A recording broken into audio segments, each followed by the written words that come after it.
buenas noches, bienvenidos a Será Justicia. En el programa de hoy vamos a hablar de, vamos a darles de alguna manera luz y información a ustedes para el trabajo que hacen todos los días quienes representan a los más vulnerables. Estamos hablando de la defensa que tiene prevista por ley el Estado, sobre todo luego de la reforma constitucional del año 1994 y la creación del Ministerio Público de la Defensa. Esto es, a nivel nacional, la Defensoría General de la Nación, que de alguna manera es el cuerpo de abogados que defienden a los que están impedidos de tener una defensa privada, a los que menos tienen y en general los que necesitan una defensa porque están acusados de algún delito.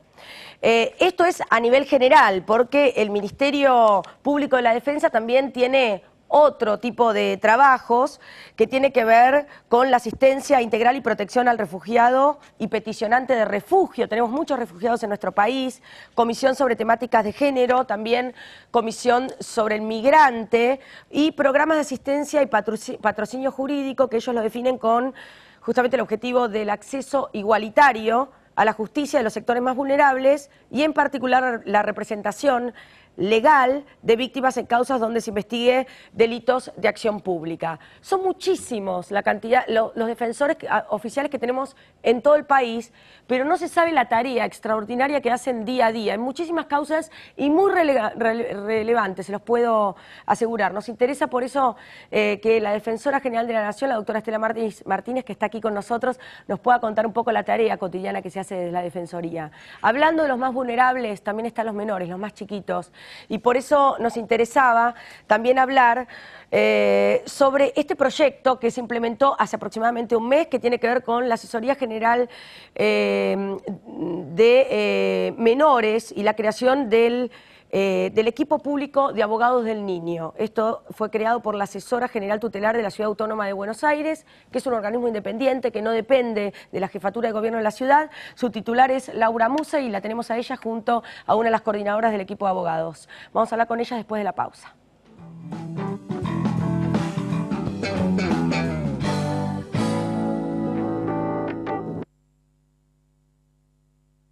Centro Médico Montserrat, 4382-3767. Frente al dengue, la prevención depende de todos. Para que el mosquito no se multiplique, tenemos que eliminar, tapar o poner boca abajo los objetos que contengan o puedan acumular agua. Más información en www.buenosaires.gov.ar/salud. Buenos Aires Ciudad. Cámbiate a Ospose Integral. Gana tu salud, ganas vos. Ospose Integral.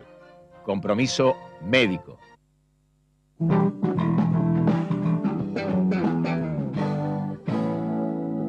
Bueno, la doctora Estela Martínez es la Defensora General de la Nación. Desde el año 2006 estaba viendo por allí una nota de ese momento.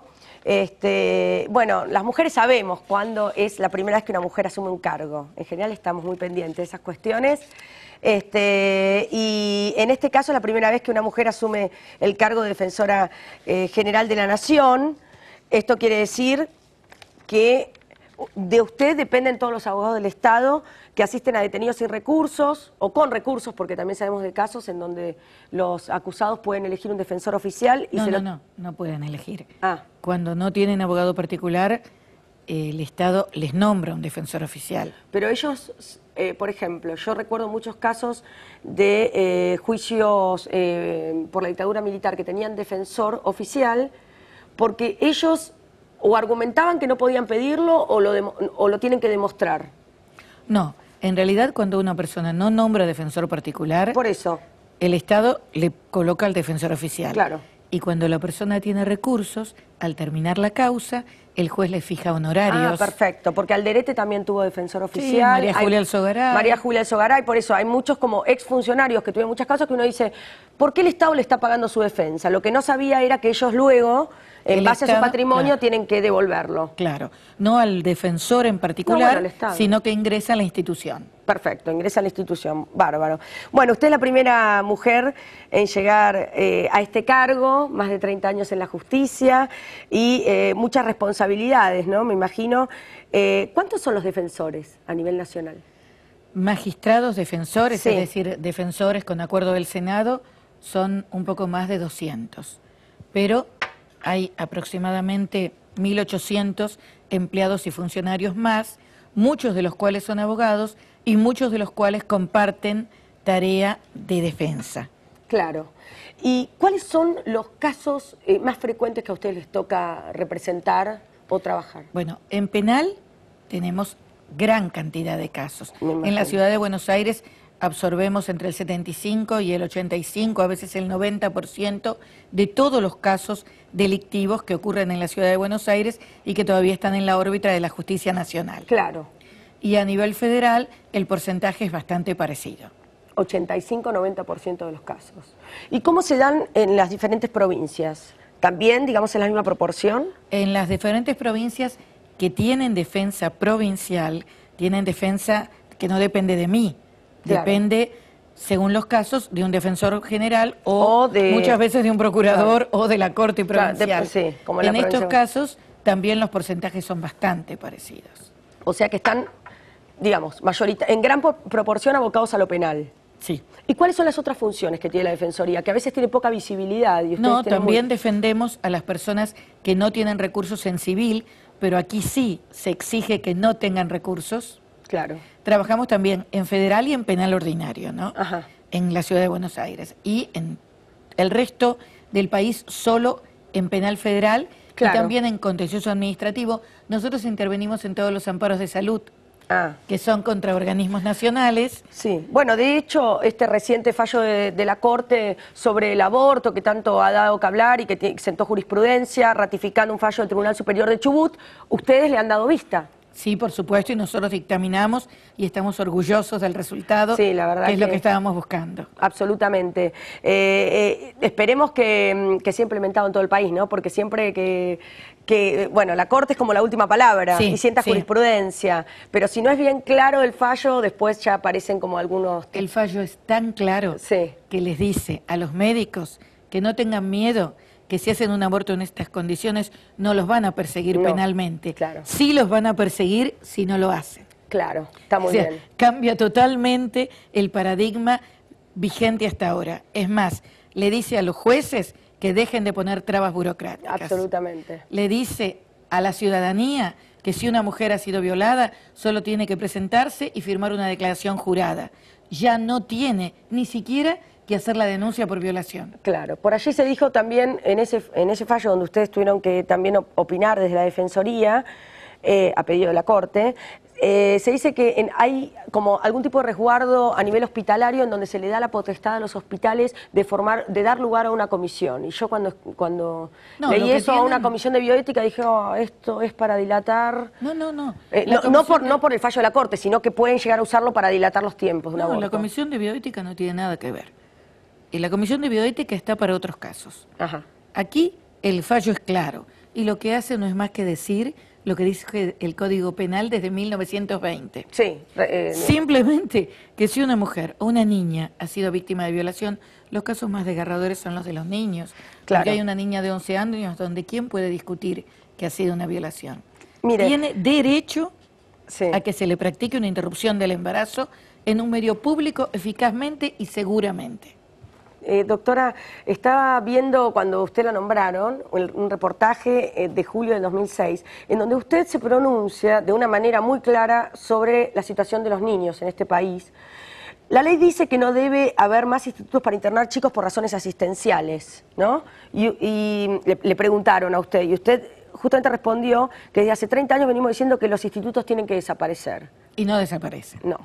Bueno, nosotros tenemos una batalla muy fuerte con todo el tema del sistema penal juvenil y además con la verdadera vigencia de la Ley de Protección Integral para niñas, niños y adolescentes. Claro.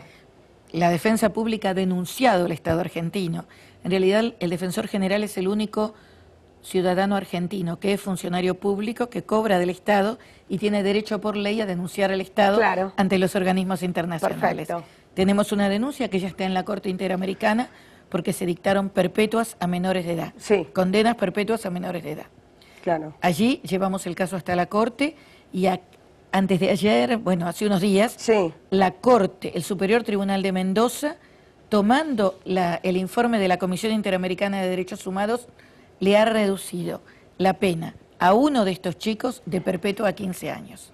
Esto Bien. es muy reciente. Sí, esto es muy reciente porque ¿cuántos eran los casos que tenemos de menores? 4. Eran 4 los Cuatro, casos. eran 5 y uno se suicidó. Exacto. Y los otros 3 están con un pedido de revisión en la Cámara Nacional de Casación Penal al día de Sí. hoy. Pero independientemente de esto, ya la causa está en la Corte Interamericana. ¿Usted siente, digamos, al estar al frente de este organismo, ya van a ser 6 años, 6 años. que se les reconoce el trabajo que hacen los defensores? La gente que- sí, sí. el vulnerable sí.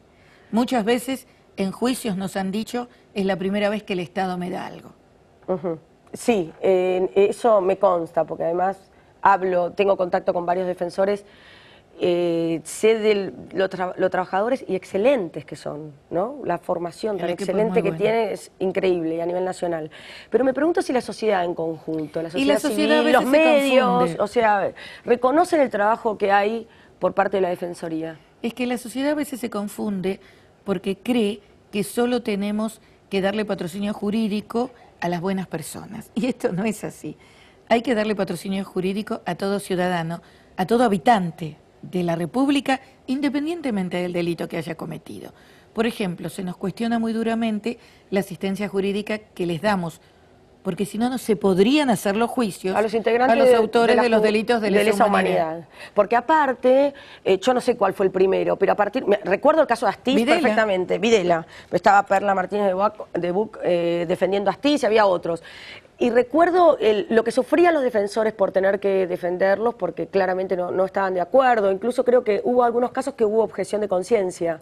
No, no objeción de conciencia, sino que nosotros tenemos defensores que son hijos o parientes de desaparecidos. Hay una cuestión directa, porque eso le iba a preguntar, ¿se puede plantear una objeción de conciencia? No una objeción de conciencia, pero sí explicar por qué motivos se pueden Se puede excusar. apartar, es decir, Lo que pasa si es que es un camino muy complejo, porque si Sí. yo hoy digo no defiendo delitos de lesa humanidad, mañana, ¿por qué voy a defender a un señor que violó y mató a un bebé?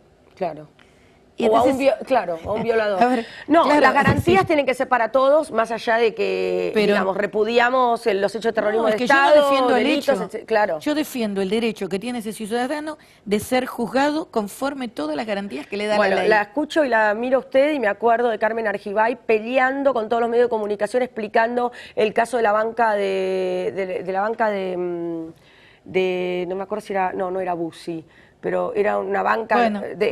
digamos, que la cuestionaron tanto que al día siguiente la doctora tuvo un problema cardíaco justamente por esa banca que se cuestionaba tanto y que era legal porque había sido votada por el pueblo, ¿no? Es que si nosotros, el único modo de diferenciarnos realmente de las malas prácticas de las dictaduras es respetar a ultranza la ley. Totalmente, nos guste o no nos guste. La banca de Pati era, de diputados. De Pati, claro. Me acuerdo, porque está siendo juzgado por delito de lesa humanidad. Doctora, gracias, y un placer Muchísimas escucharla. gracias a usted por el espacio. Buenas noches, gracias. Gracias. Después de la pausa seguimos con los niños, con los derechos de los más vulnerables, pero hablando del equipo de abogados de niños. ¿Qué es esto? Porque hace muy poquito entró en funcionamiento. Después de la pausa.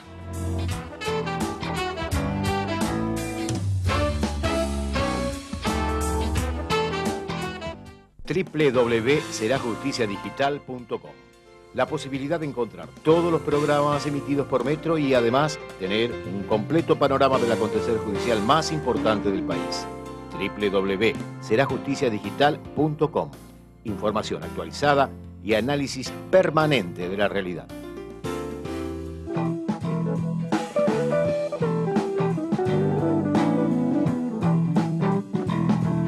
Bueno, y estamos con la doctora Laura Musa, asesora general tutelar de la Ciudad Autónoma de Buenos Aires, y la doctora Laura también Rodríguez, que es coordinadora del equipo público de abogados de la Ciudad Autónoma de Buenos Aires, que viene trabajando con la problemática de los derechos de los niños con la Fundación Sur desde hace años. Buenas noches, gracias a las dos. Bueno, me interesaba, recién ustedes me contaban fuera de cámara, que me expliquen un poco la cuestión de la Asesoría General Tutelar de la Ciudad Autónoma de Buenos Aires, que es toda una innovación, porque... Es la justicia nueva de la ciudad. ¿Hace cuánto que están? Yo hace 5 años. Sí. Es un cargo que además es selectivo, que termina, no es vitalicio como otros cargos de la justicia, que permite una renovación permanente y que divide al Ministerio Público en Fiscalía, Defensa y Ministerio Público Tutelar, Claro. que tenemos el trabajo con chicos y personas afectadas O sea, que ustedes sexualmente. son un organismo que depende del Ministerio Público, por lo cual son autónomos, no dependen de Macri o No, del gobierno de la de ciudad. nadie, absolutamente de nadie, o sea que nuestros errores y nuestros defectos son propios. ¿no? Claro, Nosotros- usted recién me contaba que a tal punto de que han logrado, por ejemplo, que los menores en la Ciudad de Buenos Aires no estén en comisarías, pidiéndole ustedes al Ejecutivo. Nosotros de la hicimos ciudad. un habeas corpus, formando parte de la justicia de la ciudad, un habeas corpus contra la Fiscalía, porque la Fiscalía es la que detiene y ordena mandar a los sí. chicos a una comisaría cuando aparentemente cometen algún delito, y nosotros, interpretando la convención, sabemos que los chicos tienen que estar en lugares que no sean con fuerzas de seguridad y que no estén armados. ¿Lo cumplieron? Lo cumplieron en la calle Tacuarí, a 2 cuadras de Avenida de Mayo. Está el único centro del país que incluso han venido de otros lugares de América a verlo, el único centro donde un chico es detenido e identificado allí, que no está bajo fuerzas de seguridad, es un equipo de operadores de infancia, que tiene todas las garantías del debido proceso, pero que no están en una cárcel. ¿Y a nivel nacional? A nivel nacional, la Fundación Sur sí hizo un habeas corpus, porque ahí se me terminan mis facultades. Las facultades, ah. Y la Fundación, si querés podés contarla ahorita, es...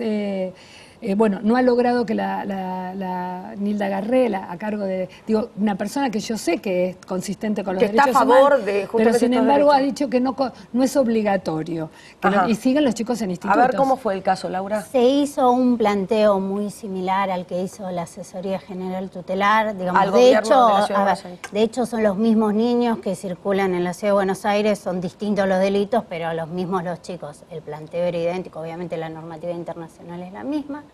Todavía, bueno, no se hizo lugar, ahora está para resolver un recurso extraordinario.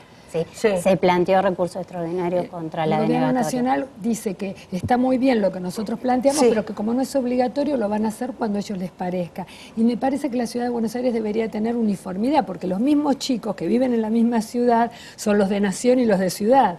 Se da esta particularidad. ¿Será de la que ciudad. tal vez estoy tratando de comprender, Sí. porque sobre todo Nilda Garré no va a dejar que se manche su nombre, digamos, que tiene Pero toda una trayectoria en materia de no, derechos? por eso yo fui Claro, diputada fue una conmigo cuestión- y claro. todo, yo la conozco mucho, pero sin embargo hay muchas tensiones en el ámbito de Claro, la infancia. tal vez hay cuestiones de presupuesto que tal vez No, les porque liberen. la verdad que son muy pocos los chicos. Cada día nosotros Ah. buscamos la cantidad de chicos detenidos en comisarias.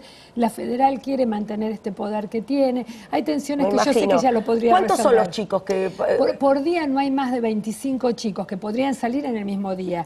En las comisarías no hay control, entonces a veces se quedan para lavarle los platos a los policías, hacer Sí, cosas muy cuestiones que no tienen nada que ver con- Y nosotros siguiendo la trayectoria, porque tanto Bru como el caso Bulacio Sí. han generado una doctrina de que los chicos son de morirse en las comisarías. Totalmente. Son Como- de suicidarse, digamos, entre comillas. Sí, los suicidan. Entonces hemos preferido alertar. En la Ciudad de Buenos Aires lo conseguimos, esperamos conseguirlo en la Nación. Ay, esperemos también, ojalá que esté Nilda Garré mirando, su viceministra, mirando este programa. Me llegaba mucho, digamos, encontrarme con Estela Maris Martínez pronunciándose tan vehemente con la cuestión de los menores, ¿no? Con Sí. tanta indignación, porque es cierto que son temas totalmente pendientes. Y la chiquita que ella contó de 11 años que la obligaron a abortar, porque ahí hubo toda Sí. una cuestión, esa chiquita no tenía abogado del niño, tenía defensor oficial, que el defensor oficial se dio porque defendió, mirá vos, defendió al ser por nacer, dijo, en ese caso. Que es terrible, porque digo, ahí la verdad que era un derecho, una expectativa de que alguna vez naciera un chiquito, pero esta era una nena de 11 años violada. La mamá presentó el pedido, la abuela presentó el pedido de aborto y se lo denegó porque el Comité de Bioética dijo que no estaba en condiciones, siempre dicen lo mismo, que no están en condiciones de No, hacer un por eso aborto. cuando hoy yo leí la semana pasada y le decía a la doctora en el fallo de la Corte el tema Del comité siempre da lugar a que lo sometan a un análisis Claro, que pueden decir que hay como unas médicamente, limitas que tenemos sí. miedo Sí, que es se verdad. malinterpreten en el Sí, tema de yo las también comisiones en los estoy hospitales, absoluta. porque recuerdo todos los casos más emblemáticos, el de La Plata, etcétera, que Es estaban que, trabados ahí. Mira, si los uno ve comités que es de muy bioética. conservador, la justicia en general y la de menores en particular, es una justicia con la que tenemos que pelear mucho porque es muy conservadora, porque no le atribuye capacidad. Los nombra como los incapaces. Al mismo tiempo que está la convención y nombran a la Convención sobre los Derechos del Niño sujeto de derecho. Total, sujeto de festejamos derecho, cada pero año. claro, pero Y- no es así. Bueno, la Fundación Sur es de las pocas o única que viene trabajando con los derechos de los menores. ¿De hace cuánto, Laura? Hace más o menos 10 años ¿sí?, que viene trabajando en el tema de clínicas jurídicas y patrocinios de niños aún antes de la vigencia de la 26061. Ahora la Ley de Protección Integral dice de manera muy clara que toda persona menor de edad, sí, todo chico desde que nace hasta los 18 años tiene derecho a un abogado y el Estado tiene la obligación de proporcionar. ¿Por ¿sí? qué ustedes pudieron, de alguna manera, llegan a ustedes de la ciudad de Buenos Aires y no llegan a nivel nacional o de otras provincias? Es una decisión. Es una decisión, política, o sea que a nivel nacional podríamos tener la Defensoría del Niño. Sí, sí, claramente. Digamos, la ley, esta sí, la 26061 es una ley nacional en el sentido que se aplica en todas las provincias, ¿sí? Nosotros tenemos una ubicación temporal en la Ciudad de Buenos Aires, por eso defendemos chicos de la Ciudad de Buenos Aires. ¿Cuáles son los derechos que ustedes más ven vulnerados de los niños? ¿Que se repiten y se repiten y se repiten? ¿O los nuevos? Hay muchos derechos vulnerados, sí, pero una constante es chicos privados de su medio familiar e institucionalizados. Cuando se indaga el motivo de la institucionalización, en general es por la situación de pobreza. ¿sí? Aparece el argumento de que hay una situación de violencia, pero uno, si mira bien, la situación de violencia siempre se da en familias pobres. No pasa lo mismo, no se ven chicos institucionalizados de clases medias. Entonces, a veces la violencia se exagera y se institucionaliza la pobreza. ¿Y eso en qué favorecería a quiénes lo deciden? ¿Los jueces de menores sería? Lo deciden los jueces de menores y ahora también el Consejo de Derechos de Niñas, Niños y Adolescentes. Sí, tenemos un promedio de 3 años y medio de chicos por Cuando institución. vos no tenés políticas públicas claro, alternativas y la pobreza existe, hay maneras de administrarla distinta. La manera más barata, más fácil, más simple es levantar chicos que están en la calle, que están y en la mandarlos a ranchada, instituciones. y la mandás a una institución que le pagas muy bien per cápita, porque son cápitas muy caras, y tenés que controlar más, mejor, peor. Otra política alternativa que pide la ley, que es la que nosotros insistimos permanentemente, y que los abogados del niño son las que representan, es que revinculen a los padres, que los busquen. Son padres que no son malos porque sí, son también chicos que a lo mejor claro, pero es mucho calle. más trabajo para el Estado también, porque si hay situaciones que se pueden dar de violencia, situaciones de marginalidad, situaciones cuestiones económicas. Contribuir a conseguirles una vivienda o lugares para vivir, tenés que asistirlos para que entiendan que los chicos tienen que ir a la escuela, que sepan dónde están las ventanillas del Estado, que para nosotros es muy fácil.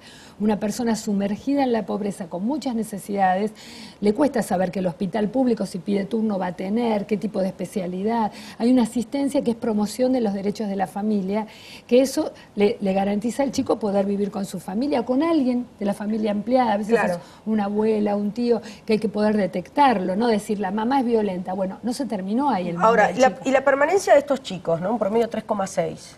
De 3 años y medio pasados en institucionalizados. ¿En qué termina esto? ¿Por qué es ese lapso de tiempo? ¿Porque luego ya son mayores de edad? A veces termina literalmente porque dejan de ser menores y pasan a la no calle queda otra alternativa que egresarlos. Con el régimen penal. El otro claro. Y bueno, hay muchos cruzamientos con el régimen penal. Y algunos de estos chicos no regresan nunca a sus familias y se decreta una adoptabilidad de una manera lesiva de las garantías básicas. Sí. Porque también hemos estado aquí tratando el tema de adopción, también mujeres que se interesan en este tema. Sí. La hemos tenido la asesora de menores ante la Corte de la Ciudad, Laura Ángeles Burundarena, que ella cuestiona de alguna manera, y lo hace abiertamente, la cuestión de la extrema revinculación en cuestiones de adopción cuando ya no está ni siquiera aprobado el lazo sanguíneo, a veces con la pareja de la madre, etcétera, de los chicos, lo cual hace que los chicos queden institucionalizados muchísimo tiempo y que no tengamos un régimen de adopción más, no quiero decir igualitario, sino accesible. Mira, yo te cuento un caso concreto que me parece que es muy paradigmático. Unas 2 niñas que estaban en estado de preadoptabilidad, hacía 3 años que no veían a la mamá, apenas empezó a este grupo familiar tener patrocinio gratuito, tanto la madre como las niñas, ¿sí? El juez tomó conocimiento que las niñas no querían ser adoptadas y querían volver con su mamá y que la mamá las quería recuperar, y en un año de intervención letrada de ambas partes, de las niñas y de su mamá, volvieron con su familia. Digamos, cuando no hay defensa técnica, esta cuestión de estos papás que son inexistentes a veces existen, y lo que pasa es que no tuvieron el acceso a la digamos, por la complejidad de los casos. No, y además esto que hoy decías antes también, del acceso a la justicia por los sectores más vulnerables. Los padres de los chicos que están internados ¿También? son de esos sectores vulnerables que no tienen un abogado que diga, mire, en ese momento no las podía tener, pero ahora estoy, no tengo por qué renunciar. Yo no quiero terminar el programa sin que ustedes sepan qué va a ser de ahora. Por supuesto, los datos del equipo de abogados del niño de la Fundación Sur los tienen en serajusticiadigital.com, en nuestra página web, y los links a las páginas web de ustedes. Eso ya va a estar a partir de esta noche. Pero mi pregunta es, ¿cuál es la tarea que va a tener de ahora en más o desde hace un mes que tiene el equipo público de abogados? Recibe, cuando nosotros tenemos el alta, o sea, la internación de chicos en estas instituciones por pobreza, por lo que fuere, o en los hospitales, sobre todo por salud mental, y a cada uno de esos niños le asignamos un abogado que lo va a ver al lugar donde está, se entrevista con el niño y representa no lo que nos parece mejor al equipo de salud, no lo que le parece mejor a la justicia. A proteger es el derecho del niño, el niño va a decir su deseo, como decimos nosotros cuando estamos con un abogado, y el abogado lo que hace es lo traduce y lo pelea, aunque ese deseo no sea el que nos parezca mejor a nosotros.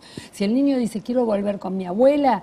¿Qué pasa cuando el niño, es complejo este tema y tengo poco tiempo, qué pasa cuando el niño quiere volver, o una niña, con un padre que los amenaza, o hay cuestiones de violencia o de abuso? Primero se va a expresar en el expediente que el niño quiere eso, porque es dignidad para el niño poderlo haber dicho y que en su historia conste que él quiso decirlo. Seguramente va a haber equipos que le van a explicar la situación, o el mismo juez no resolverá de acuerdo a esto. El juez puede no resolver, digo, no necesariamente lo que el niño dice lo va a resolver, pero el niño ha tenido un espacio que a él le va a servir en toda la vida, que él pudo decir lo que él quería. No que todos los adultos hablamos, lo bueno para el niño es esto, lo bueno... Está hablado, interpelado por los adultos. Y está, entonces cambia la relación con el mundo. Bueno, gracias, es la primera, pero no la última vez que las voy a tener aquí, porque quiero también, queremos desde Será Justicia acompañarlas en este trabajo que recién la comienza, riqueza de los casos puede ser absolutamente que se vea claro. Muchas gracias, gracias a ambas. Gracias a ustedes por haber estado esta noche aquí en Será Justicia. Por eso nos gusta hacer este programa, porque de pronto podemos echar luz a temas que no están todos los días en los diarios, que tienen que ver con los derechos de los que más necesitan. Hasta el próximo martes. Chau.